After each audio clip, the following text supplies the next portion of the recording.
how do I do this? It's craziness, but good, fun. Welcome for those of you coming in. I see a lot of people popping in. We're very excited to have you all join us. I will be recording this event, and that will be sent out to you all after it's over. Please feel free to throw in a hello in the chat or any questions all throughout the event. Please. If you have any questions, throw them in. We will do our best to make sure that we answer as many questions as we can. We do only have an hour, but we will definitely do our best to make sure we address any questions you all have. We had a dog, it's case before having children. Both are far. I love that. Yes, I will say that the first week of having my new puppy, I kept thinking, what if I do something and like she doesn't live? Like, what if I kill my dog? I was so worried. Like, I've never done this before and I don't have children. So it's like, I got to keep her alive. I got to keep her. It's all I got to do. I got to keep her alive. So yes, it's tough. Hi, hello, Alex. Thank you for joining us. Looks like we're getting a lot of people in. I'm very excited to have you all here, and we are at 6:01. All right. Well, let me go ahead and stop sharing my screen here. And welcome everyone. Thank you so much for joining us for this event. I think this is going to be a really fun and interesting conversation. As I said before, if you weren't here when I said it, please feel free to put in any questions that you may have. You can use the Q&A or you can use the chat. Please go ahead and put any questions throughout the entire event. Feel free. We will try our best to make sure that we get all the questions answered, but we do have an hour, but we'll do our very, very best. My name is Frances Baguette. I am the Campus Operations Manager for General Assembly DC. I also oversee the marketing part of our marketing and events for DC as well. So I'm excited to introduce both of these ladies, Laura and Elaine, and I'm going to ask for you both to go ahead and give us an introduction and just tell us, a little bit about your background, what you're doing now, just a little bit about yourself, and I'll mute myself and allow you guys, and whoever wants to go first, go for it.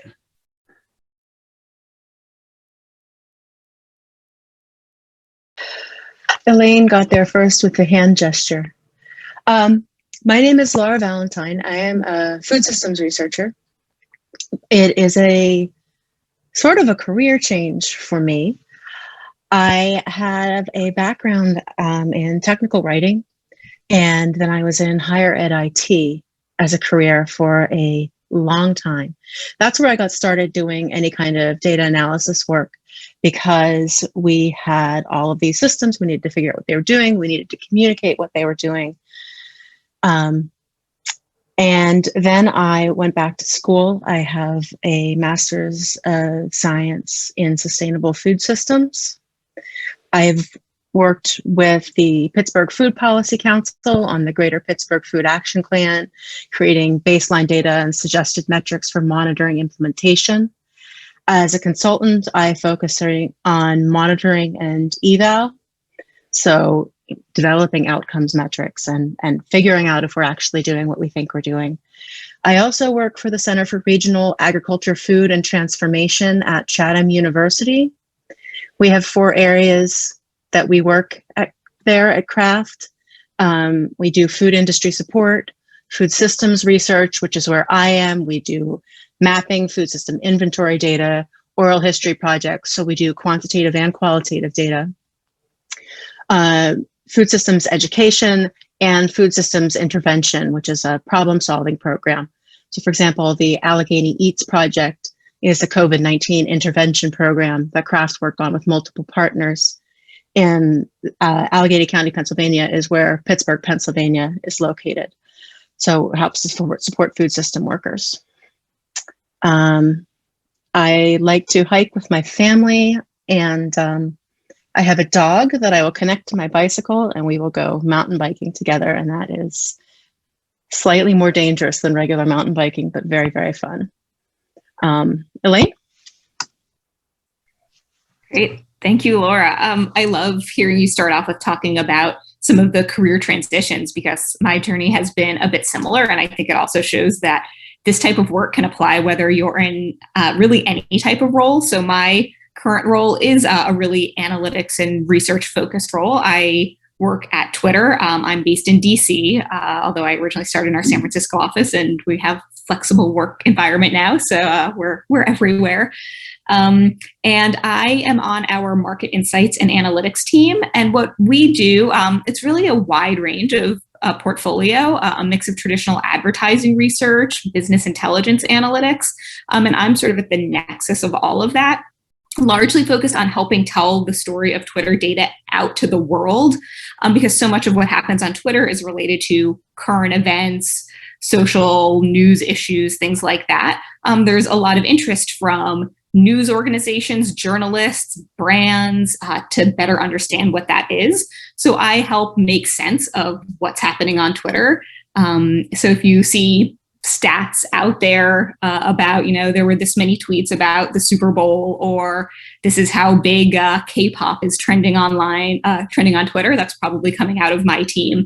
So a lot of what I have to think about is how to put scale behind a lot of this data for what the types of levels that we see happening on Twitter. And then we also do market research in addition to those sorts of conversational analytics. So for our own internal purposes of how is our message getting across, what are the perceptions we're facing, and things like that. So being able to both tell the internal story externally and make that compelling, that'll grab the audience that we're trying to reach. And then likewise, internally, how do we tell maybe some of those hard truths to our executives about what we're seeing? So storytelling for a wide variety of audiences in this role.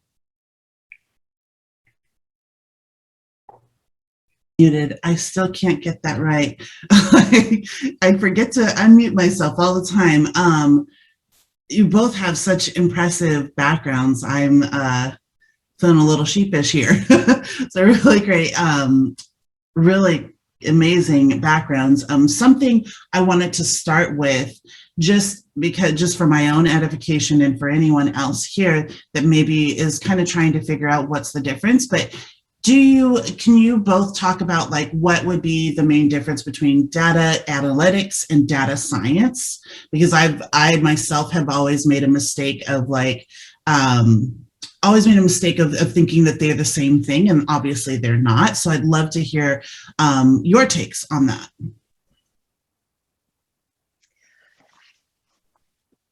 Well, I think one way to sort of think about, they're closely related, obviously, in some ways, right?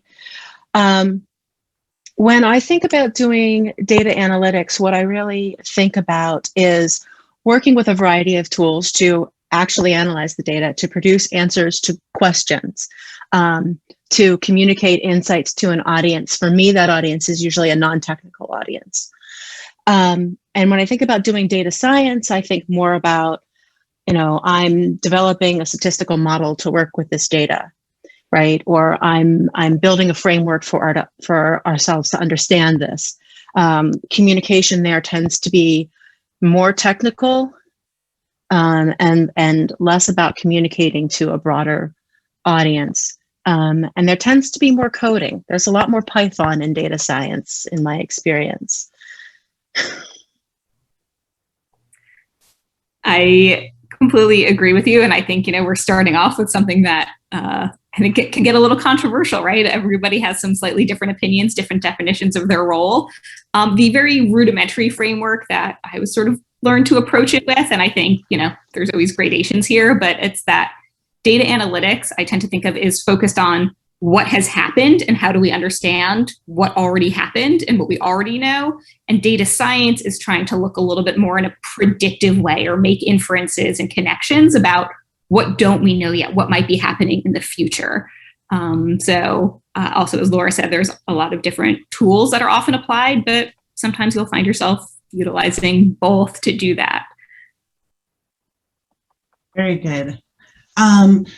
So let's kind of get back to a little bit of what you all do. I'd love to hear how you ended up getting into this field. Was it something that you had always planned to be doing, or did you kind of organically end up in this field? And I don't choosing end up is not the greatest way to put it, but yeah, how did you get to where you are now? So thank you. We'll just have this trade-off. I'll have our signal. Yeah, for me, it was not a straight path. But in fact, I think that my journey has helped me, specifically talking about this data storytelling element. I started my career in tech communications. And Laura was a technical writer. I think having that sort of background really helps you be able to convey things. So I was working in PR at Google. But I knew at the time that that wasn't really my end goal, but I wanted to get into the tech world and start getting a sense of what these careers were, because I did not at the time. I had a stats background. I was a social scientist, sociologist in college, and that was really my interest, but didn't know how to translate that into a job. Then I went to grad school for feminist film theory, which there's not really a job market for. It was just something I wanted to study and was passionate about. And did that knowing I'll spend some great time studying this and then figure out the career element. And went over to Twitter and again, started in the PR department knowing that that's where I had some experience, and Twitter was young enough at that point. I've been at Twitter 9 years, which is an eternity in the tech world, but knew I could get in and try to find my footing and figure out a career path. So I immediately, in this communications role, gravitated to trying to tell Twitter's story by doing some internal analytics of, we need to tell people about why TV fans should use Twitter. And I would immediately gravitate to, okay, what are the most tweeted about TV shows and what are the trends within that? And then I just turned that into a practice area. I really carved that job out for myself of having some of that communication skill, but also enough of the quant background from some of my stats work in college, and then learned SQL with GA, learned some SQL and Python, and was able to build this into a full-time job of, all right, let me help people get these insights that they need to tell Twitter's story. So translating that narrative part and the analytics part. Yeah, I think I sort of grew into this role in a way as well. Technical writing in many ways is about how do I communicate this complicated thing to an audience that has never seen it before. And that's a skill that is very widely applicable, right? You can take that skill as a journalist, you can take that skill to something like data analysis, you can take that skill to writing these really interesting social history books about, mauve and fish and pencils. I have a bookshelf of these. What I ended up finding, because I felt like I wanted a career change, I didn't want to be in higher ed IT anymore. It was a bad fit for me in a number of ways. And I had learned there how to do surveys. I had learned there how to communicate very complicated technical explanations. And I had learned there how to run outreach programs. And those are all wonderful things to have learned, and they're very portable.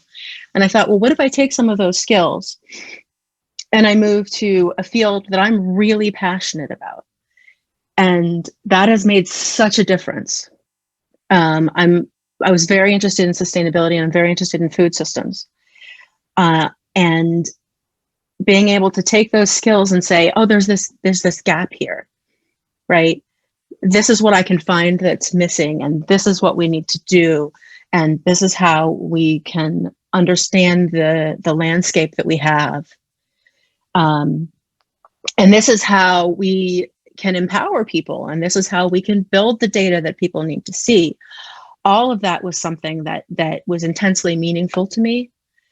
And I picked up my skills and my research methods class and did a lot of reading and dug out some textbooks from undergrad and built that kind of understanding and that kind of skill set, so that I could do something I found really, really meaningful. I love that. I think that's awesome. I think it's always wonderful to hear someone talk about what they're doing as something that is their passion, that they really truly love, because you know that the work that's coming is amazing. And so I love that. You always want to be able, that's like the dream for everyone, right? To do the thing that you love and live from that. So I think that's amazing. I kind of want to get right into what we're here for today. How do we tell a story with data? So I think my first question in that is, where do you even start? Like, what are some steps that you take when you know, okay, I need to start telling this story? How do you start to construct that? I think you have to start with the story. I mean, you always have to then go look at the data and be sure that you're validating appropriately your hypotheses and not making any incorrect assumptions. But I think you really do need to start with, what is it that I'm trying to ultimately say here? And maybe it's not the conclusion of that, because you do need to analyze the data, but what narrative do I want to build to? It's not just, I'm going to use a lot of Twitter examples that are top of mind, things I've been working on. It's not just what, I get requests like, what data do we have about the Oscars for Twitter?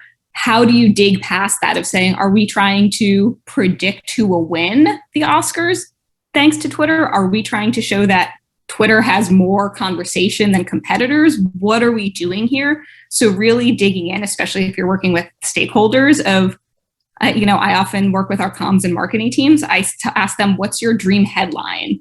And if you're just doing this on your own, think about like, what would I love to see as the top of my PowerPoint slide, something like that. And then how do you go back and try to, so it's in a way sort of formulating some of your own hypotheses at that stage. And then how do you go back and look for what the data is showing in that regard? So I tend to start with that question instead of starting with, it can sometimes be overwhelming to have a massive crosstab or something and not know which variables to start to look at. So I approach it from that direction.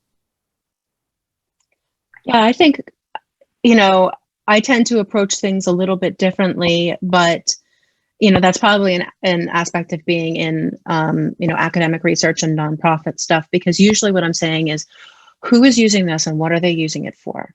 Or who do I need to communicate to? Because I might need to communicate information to, members of a small Pentecostal church, and then the next week I need to communicate that same information to a group of academic researchers. And those are two very different audiences. So for me, often the prime question is, who is the audience and what do they need to know, right? And the story can grow from there, right? Now I know what they need to know. Do I have the data to support it? Do I have the data to tell that story? What points can I make using this? How is this relevant to my audience? But it's the same kind of thing, because, in the example with Oscars on Twitter, well, you could ask 30 different questions about the Oscars on Twitter, but who needs to know it and what do they need to know it for are very, very important and pertinent questions anytime that you are working with data. I think that's such a good point about audience. Absolutely. Because it informs what sort of story you're telling and also how you do it, right? Like depending on how data savvy that audience is, how familiar they are with the topic, I would use entirely different visualization techniques, even some different analytical techniques, depending on who I'm trying to convey it to. So I think that's an incredibly great point and good foundation. Absolutely. And so for someone that's maybe trying to figure out how, like, once they have that question, how do you go about, I know you said that you kind of take on the project in a different way. What are the main steps that you take as far as like, how do you research and that kind of, and putting it all together?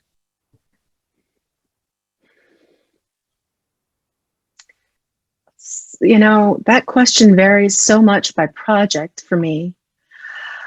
One thing that I do a lot of is we work with a lot of open data that comes out of government agencies, right? So for example, I work with the Census of Agriculture data a great deal.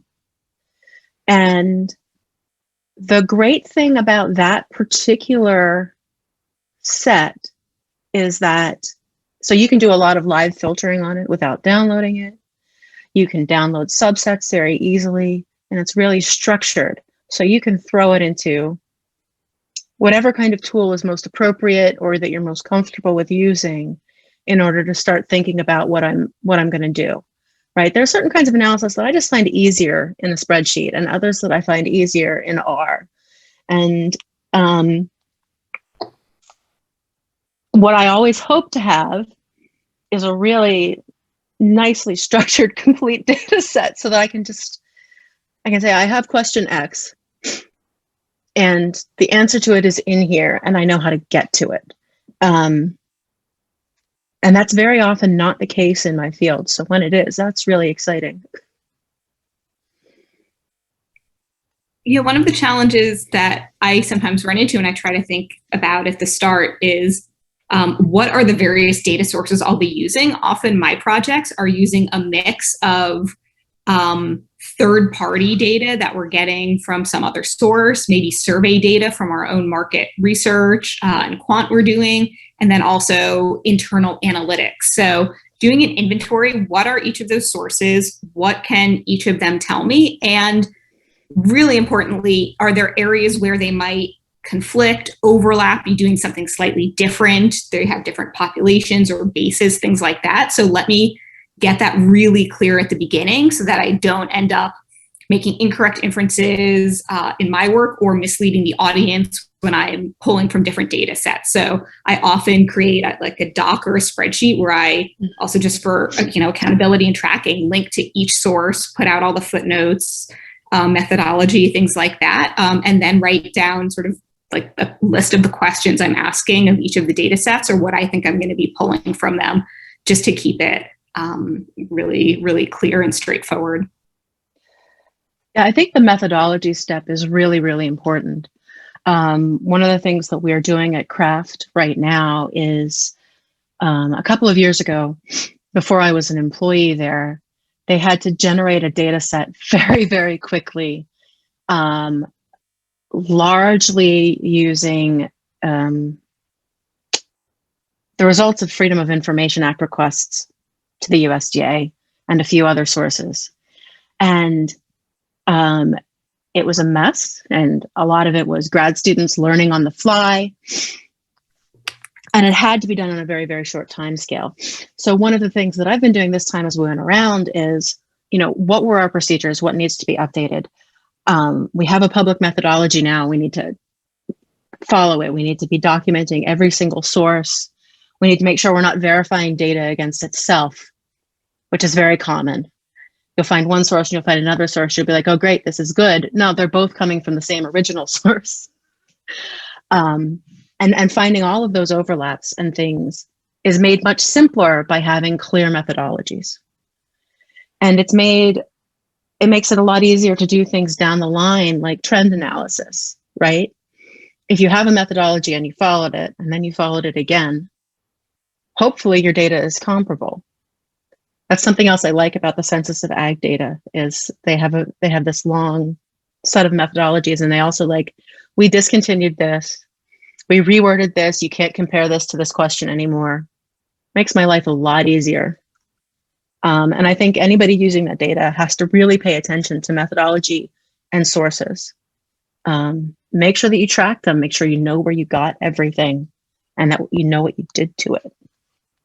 And that somebody else, if you get hit by a bus, can do it again.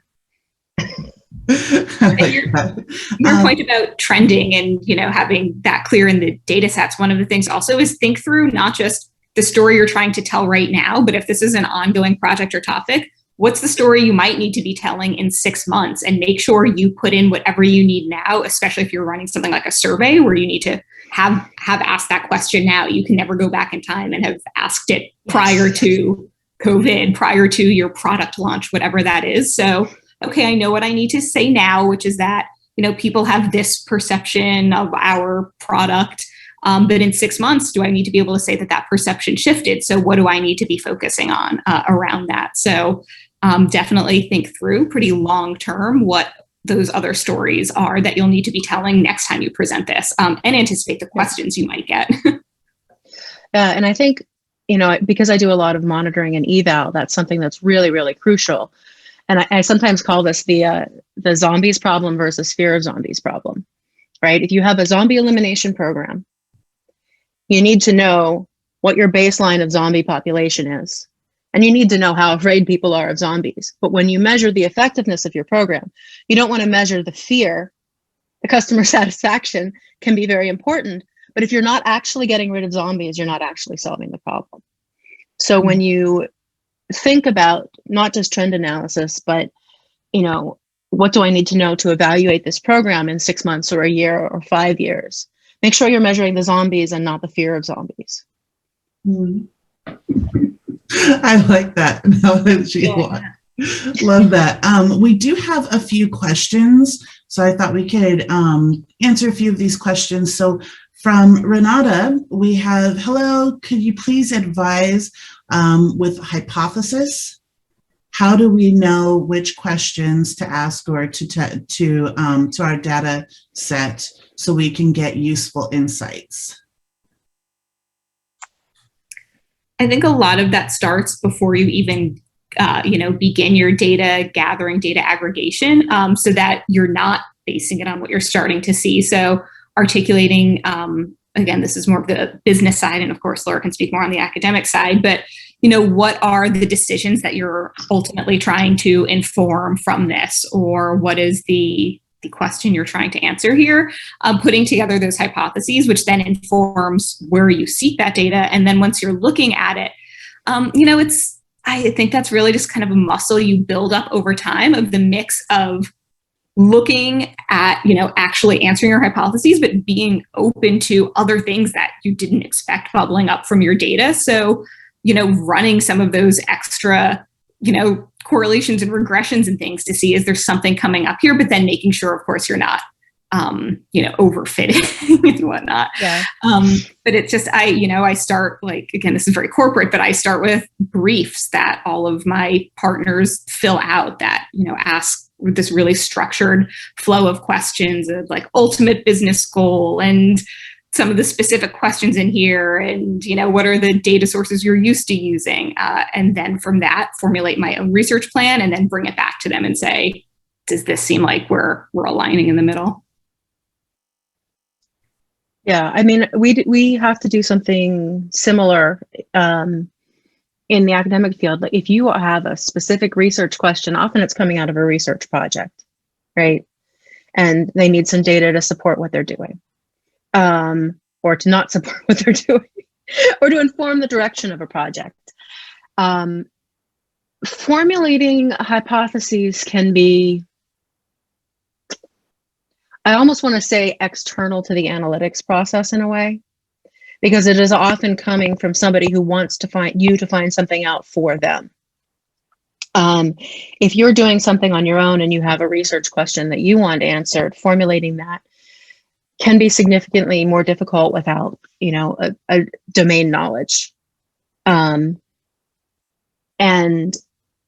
what you might want to do if you want to get practice building that up is find an open data set somewhere that is relevant to what you do or to questions that come up in your field, and start figuring out what pieces of data in it are relevant to that question, right?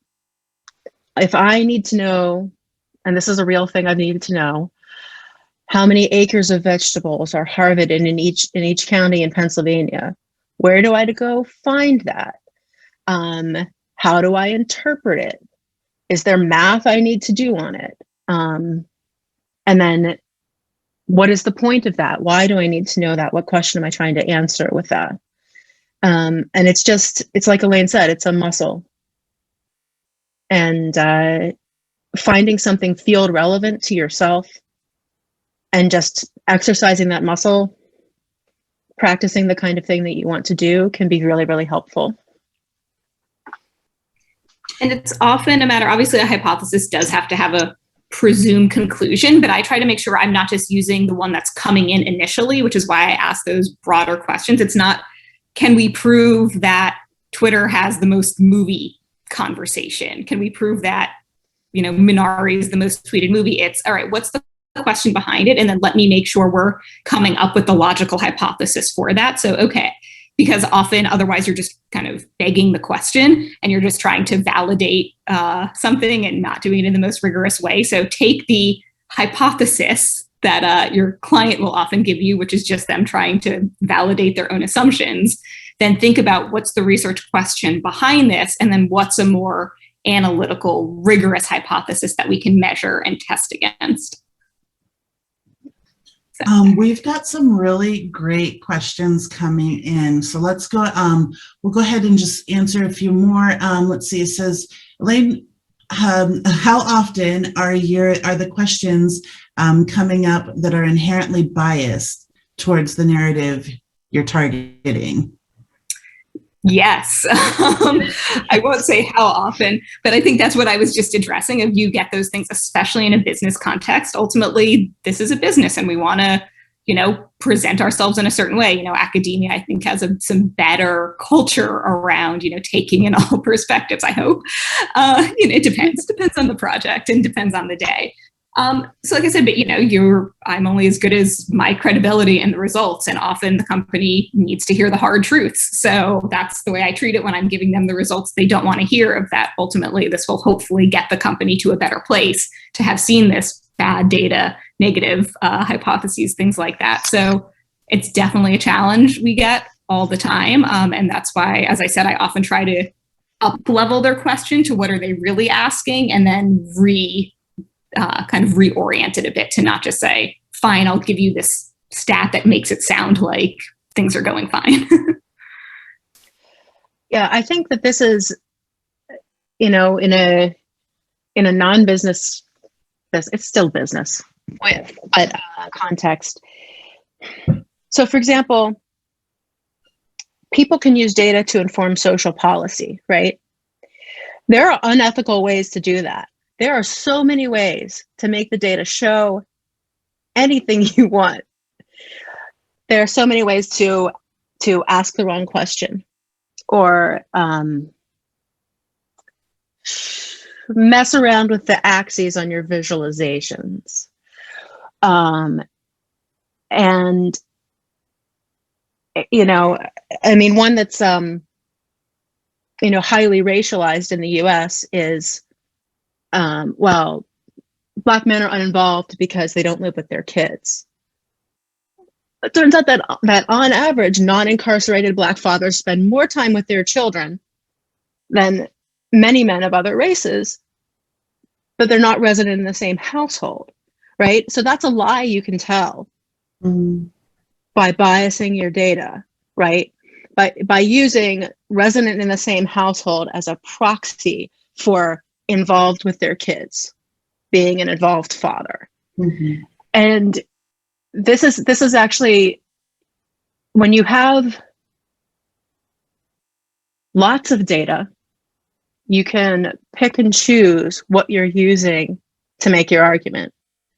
And when you have limited data and you have to pick a proxy, you need to be aware of what the problems and the biases that are going to be introduced by your choice that you're making. If you don't have if you have data set X and it has data that's related to the question you want to answer, you need to be aware of what those problems are. We just had this conversation recently about, we're trying to look at farms that are participating in short chain local food systems, right? This is pretty boring if you're not a food systems person, but one proxy you can use is, do they sell at farmers markets? Because you can very often find lists of farmers markets and then lists of people who are participating in the farmers markets. But what you're not going to find are farms that sell only to local restaurants, or farms that sell only to local stores, or farms that go directly to a contract packer, a co-packer, and then right into some other store. They're not participating in a farmer's market. That doesn't mean they're not participating in the local food system. It doesn't mean you can't get that local stuff from them. But so those are a couple of things that you can do, either where you have lots of data and you can choose in a very biased way which set of it you analyze and talk about, or where you don't have a lot and you have to be really careful what you use to make your inferences so that you aren't biasing it. Those are both big issues in data, I feel. And I think that's especially important when we're here to talk about data storytelling. I think data storytelling is very often misinterpreted as data cherry picking. How do I get the data to tell the story I want? Or I have this preconceived notion of what I need to do, and how do I get it there? And, you know, data storytelling needs to be about how do I turn the data I have into something that will resonate with my audience? Not because it's telling them the story they want to hear, but the story that they need to hear. And how are you doing it in a way that they'll understand, that they'll pay attention to, that can help lead to action, but not just, all right, how do I make this in the shiny package that I had envisioned? That leads to a question we have. It looks like, so this says, my company is wasting a lot of money because they are not prioritizing UX before developing. How do I tell a story with data and dollar signs that doesn't make executives and product managers feel bad? I want it to be constructive. And I think we had another question that was along the same lines of how do you provide that information to stakeholders and from your data findings? When you find it, you know, is it a challenging thing to provide that information? How do you approach that? I think that's probably tricky depending on if you have, I'm not sure if you have the data available to prove the point and it's about communicating it or trying to go out and get the data to prove it. I'm assuming that you don't necessarily have that data, but you want to be able to put together an argument. I would look for existing studies that are similar and try to bring those in.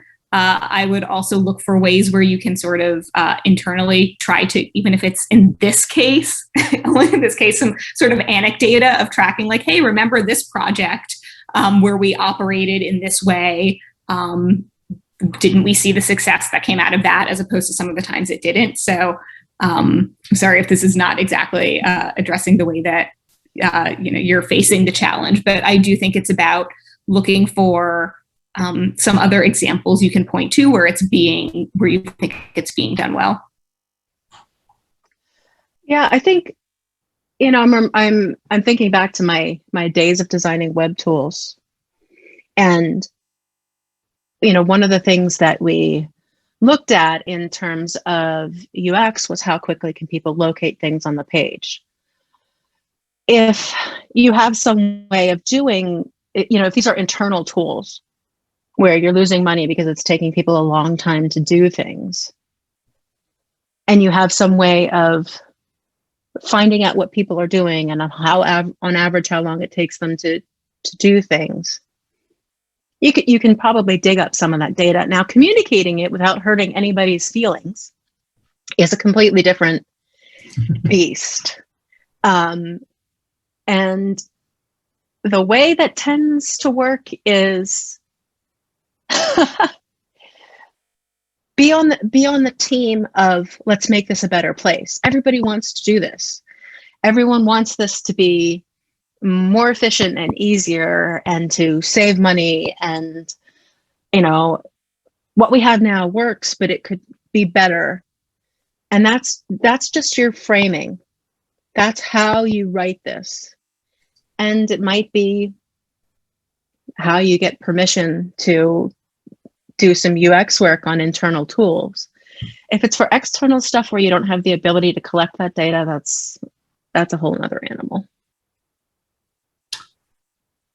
So we do have another, let's see, it says, hi, what if every time we try to create a report or story, instead of being specific, they say they need all the information or that it should all answer all possible questions? How do you go about this?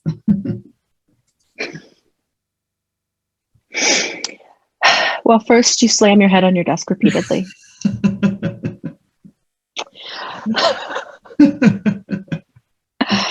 And then you tell them about data dredging. And, Elaine mentioned overfitting earlier. And so data dredging is when you just run all the analysis and you try to answer all the questions. And you're going to end up with some things that look like patterns just by chance because you've asked a million questions of this data. And then if you make decisions based on that, you can be in real trouble. So I think my approach would be to say, look, if we do this, if we answer all the questions, and I try to think of all the questions I could possibly ask this data, this is a real risk that we're taking. And that can affect our decision making. So what's actually important? What do you really need to know to make decisions?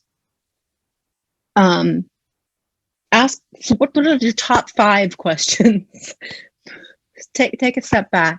But you have to push back on that sort of thing in a professional way, because you are running the risk of just that fluke. I also find it really valuable, 100% to everything you said, and the hitting your head against the wall, absolutely part of the process.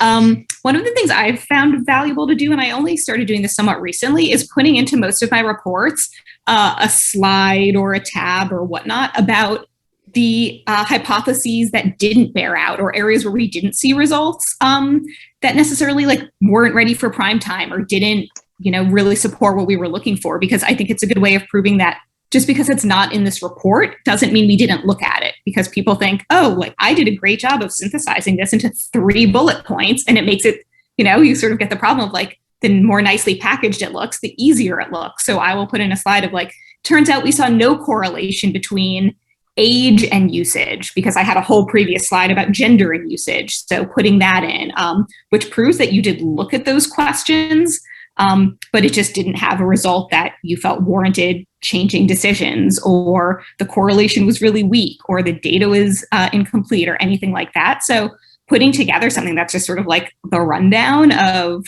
everything that you've looked at can sometimes help just sort of show your work. And also, to Laura's earlier point about, if someone else takes on this project, if you're hit by a bus or whatnot, it does show what you've already looked at and some of the issues, and people can kind of dig in further.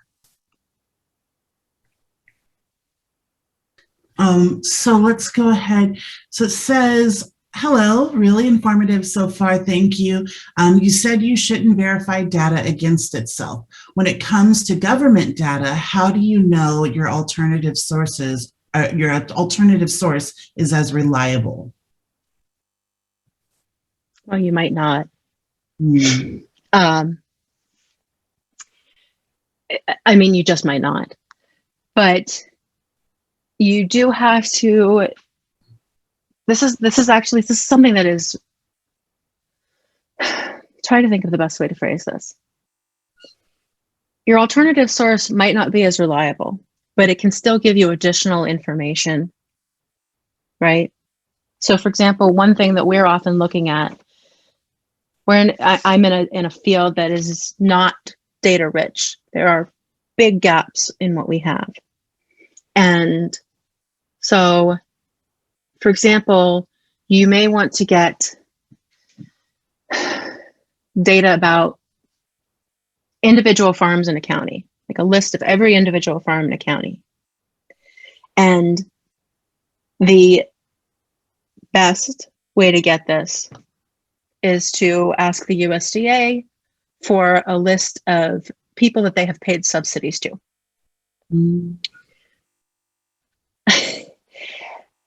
Depending on your state, this or your county, this can be a very low percentage, right? Now it's really complete. It's beautiful. It can give you all kinds of information because you know what subsidy program they got paid from, so you know what they're probably growing. Do all kinds of cool stuff like that. But if you then take it and you try to verify it against another list, is that list as good? Who's that list coming from? And these are all questions that we have, right? And all you can do is try to evaluate each source and see, where are they getting this? How are they getting it? Can we spot verify things, right? If I have a list of farms A and a list of farms B, how much overlap is there, and does that overlap make sense? Mhm.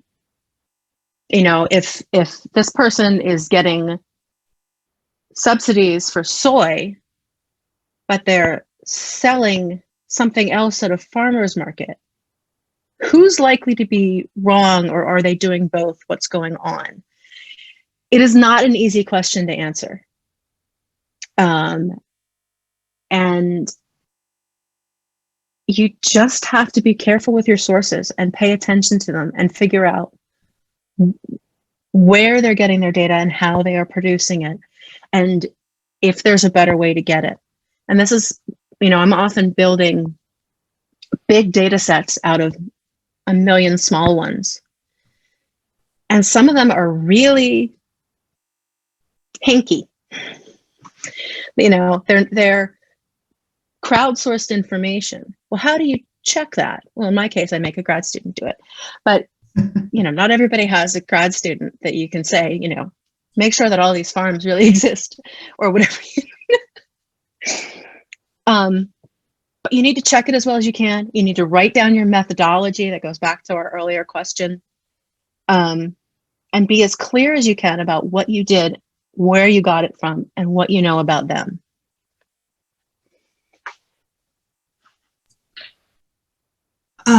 Let's see. So we have another one. And they want to know, as a principal UX researcher who is always looking for ways to further collaborate my qualitative or UXR quantitative work with data analytics in science, especially when sharing work and storytelling, do either of you have any experience working with UX researchers, and how have you seen the disciplines work well together?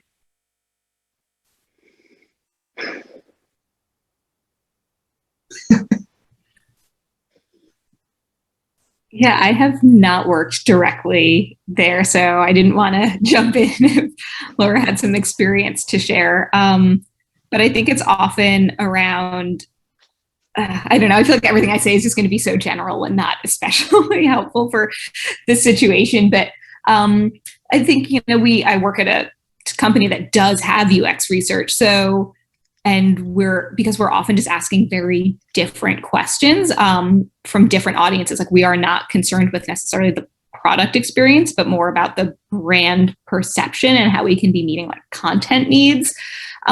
So, you know, if we were to team up in some sort of scenario, I would just want to be really aligned on who our audiences are and how they differ. I mean, that's the reason why we're not working hand in hand right now.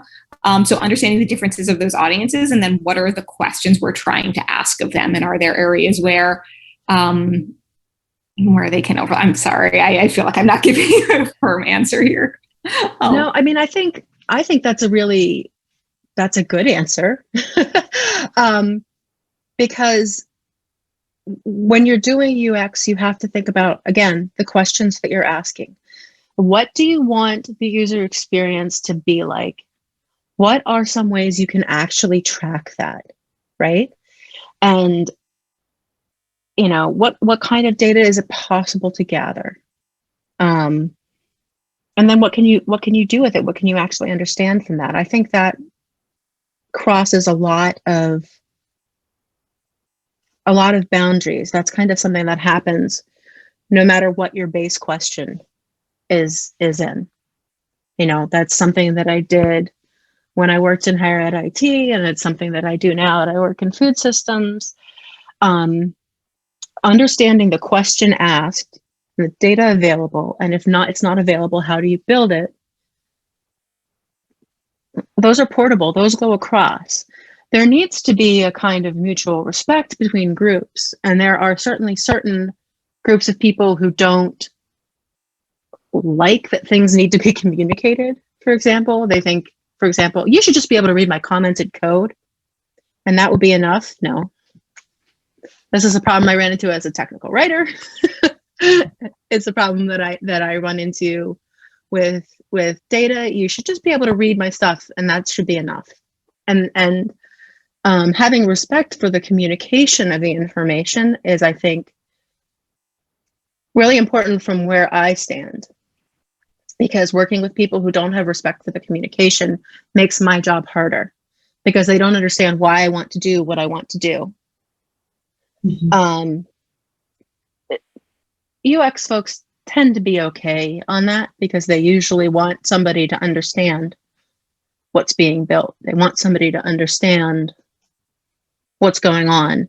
But I have worked with a few who get very, very defensive. No, it needs to look like that. It doesn't, actually. It's just pixels on a screen. This is not an immutable law of the universe. But that's an individual difficulty, not a field related one. Sorry, please go ahead. I was going to add, and when you're talking about it from this storytelling angle, I think the area where we do intersect is, I would suggest, even focused on UX, to make sure you understand the rest of the business so that you can contextualize what you're finding in that sort of overall journey of, okay, this is maybe the user experience in this part of the product I work on, but how is our company ultimately making money, and does that tie in? Because we sometimes have like a church and state divide between the user and the advertiser type thing, or what are the other ways where this fits in with other parts of the business. So going to the readouts from those other teams, reading if they're posting their documentation and reports, so that even if your work is a little more siloed, you hopefully have some understanding of how it connects to what else matters to those other teams. These are all really good answers and a lot of really helpful information. We are getting close to the end, so I do want to kind of touch on a couple things that I see, a theme of questions that I see. So someone did ask, and I think this has been asked a couple times, what advice and what software, reading, etc., would you recommend for someone starting to learn to visualize data specifically? I refer people to this one a lot. And there's a Storytelling with Data. They have a website as well, and they have a practice book. It is explicitly a data visualization guide for storytelling. It is tool neutral, although it teaches you a lot of fun things to do in Excel along the way, especially if you do the practice stuff. I'm not affiliated. It's just something that I go back to every now and then. Again, I find it helps clarify my thinking about what I'm doing when I'm doing visualizations. So that's a book and website and blog that I would recommend to start with. Can you show it one more time? I think someone just asked if you could. This is Storytelling with Data. And the website is storytellingwithdata.com. And then there's a book, it's called Let's Practice, which is the other book. I find it's a really good way to get your head on straight and get started with data visualization if you've never done it before. And I do like that, although it is tool neutral, there's a lot of Excel focus because Excel is probably the most widely used piece of data analytics software in the world. And if you can learn to make Excel sit, roll over, and fetch, your life will be significantly easier and your skills will be significantly portable. If you want to change fields or whatever you want to do, that's you could do a lot worse.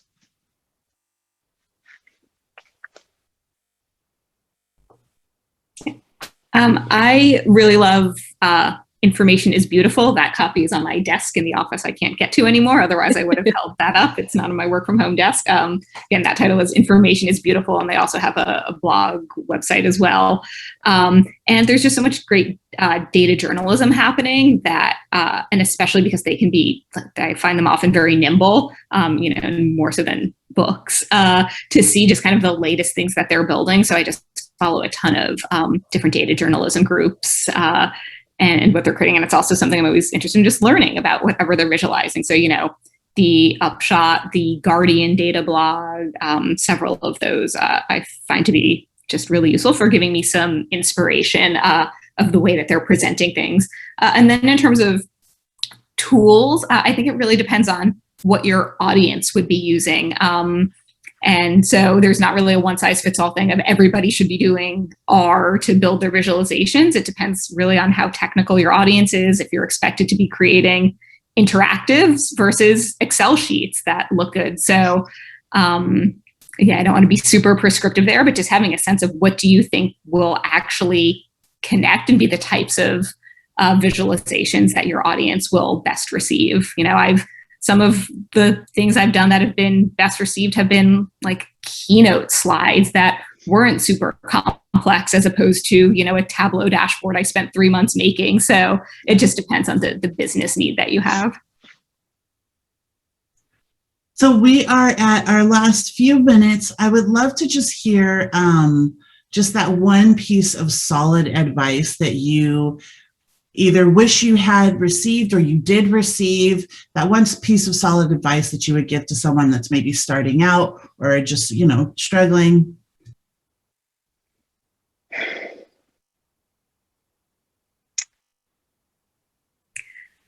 I recently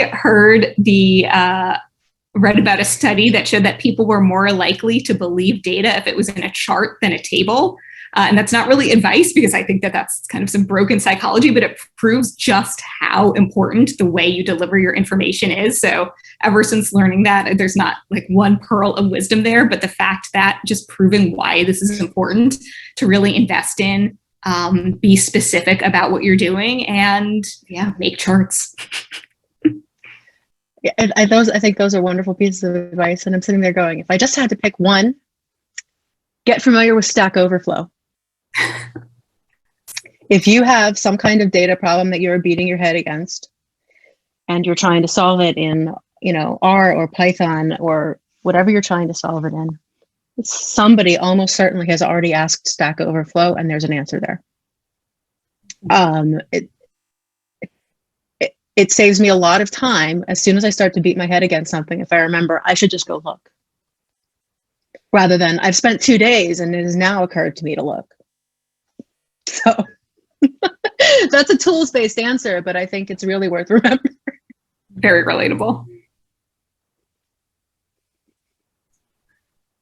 Well, thank you both very much. And I apologize that we weren't able to get all of the questions answered tonight, but I feel like we got so much really great, solid information. And as I said in the beginning, we did record this event, so we will be sending that out to all of you once it's over. And I just want to thank both Laura and Elaine for being here with us tonight and just sharing your wisdom and your experience and really kind of giving us some really solid advice on how to build that story and how to go about finding that data. So I really appreciate it. I hope you all had a great time. Thank you so much and have a wonderful evening. Thank you for having us. I had a good time. Thanks, everyone. Thank you, Frances. Thank for you. all the great questions. Yes. Good night.